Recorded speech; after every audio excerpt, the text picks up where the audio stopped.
नवनीत राणाला निवडून देणं जरुरी आहे. खासदार नवनीतताई राणा यांचं काम कसं चालू आहे सध्या? एकदम बेकार बेकार आहे. बेकार जातीवादी सेक्युलर मतावरून निवडून आल्या. हां, हां, हां. आता निवडून आल्यावर भाजपसोबत जाऊन हिंदुत्ववादी भूमिका घेऊन राहिल्या. इस सज्जन को क्या तकलीफ है भाई? हनुमान चालीसा. हनुमान चालीसा असो प्रत्येक मुद्दा.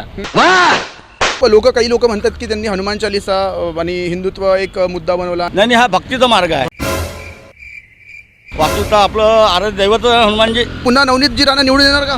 नाही, का बरं असं वाटतं आपल्याला? त्यानं काहीच नाही केलं ना अजून. काहीच नाही केलं. काय केलं? ट्रेन चालू केली म्हणते. कुठं आहे? रुळावर असं ना आता सध्या चालू राहिली असं. नागपूर, अमरावती, पुणे पुणे हा बस तेच बंद झाली म्हणतील ते. बंद झाली का? अरे बाप रे बाप. वापस चालू कर दे की फिर. बस देना बोलना.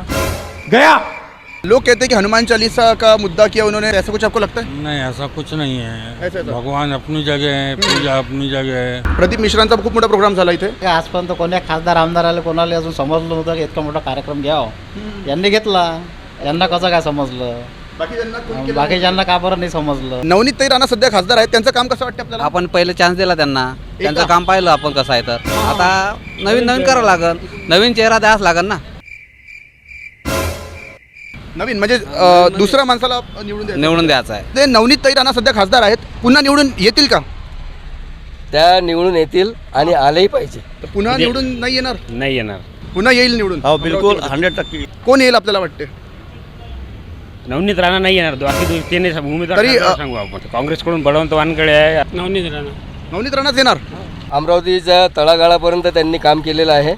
अशीच व्यक्ती जी लोकांपर्यंत पोहोचते आणि लोक त्यांच्यापर्यंत पोहोचू शकतात, अशीच व्यक्ती आपल्या शहराला पाहिजे, अमरावतीला. तर काय याच्या मागचं कारण? म्हणजे दुसरा कॅन्डिडेटच नाही ना. दुसरा चेहराच नाही आहे. दुसरा चेहराच नाही. साहेब, सध्या जो नवीन चेहरा येईल त्याला लोक पसंती देणार. 100%. आता नवीन चेहरा जो कोणी उभा राहील त्याला लोक पसंती देणार नहीं नाही. पसंद नहीं. और कोई अपोनेंट कोई ताकतवर अगर रहा तो क्या उनको हरा सकता है?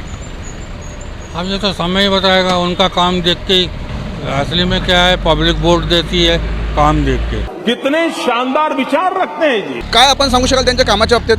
त्यांच्या कामाच्या बाबतीत जे आपले जे गुरु आहे नरेंद्र मोदीजी, वाह मोदीजी वाह. त्याचं काम जे पाहता, त्याचं ते देशात जे चालू आहे सध्या, काहीतरी भक्तिमय वातावरण आणि कामात असतोच वाढता चाललेला आहे. रोड हर ठिकाणी देशात रोडची तरक्की होऊन राहिली आहे. प्रगतीवर आहे म्हणजे प्रगतीवर, देश प्रगतीवर आहे. आणि आपण बघतोच आहे पुरं चॅनल.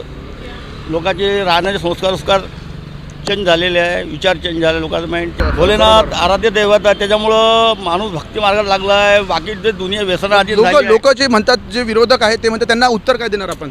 त्यांना उत्तर काय देणार? देशात जे भक्तिमय वातावरण आहे, देशात जे लोक चांगल्या मार्गाने लागले, त्याच्यामुळं देश लोकांचे बी आर्थिक विचार बदललेले आहे. लोक चांगल्या मार्गावर लागलेले आहे. व्यसन आधी बाकी तुम्ही काय तर कुठे पळणे, कुठे दारू पिणे, काही करणे, कसंही विचित्र असं वागणे, ते कमी झालं पाहिजे, खतम झालं पाहिजे.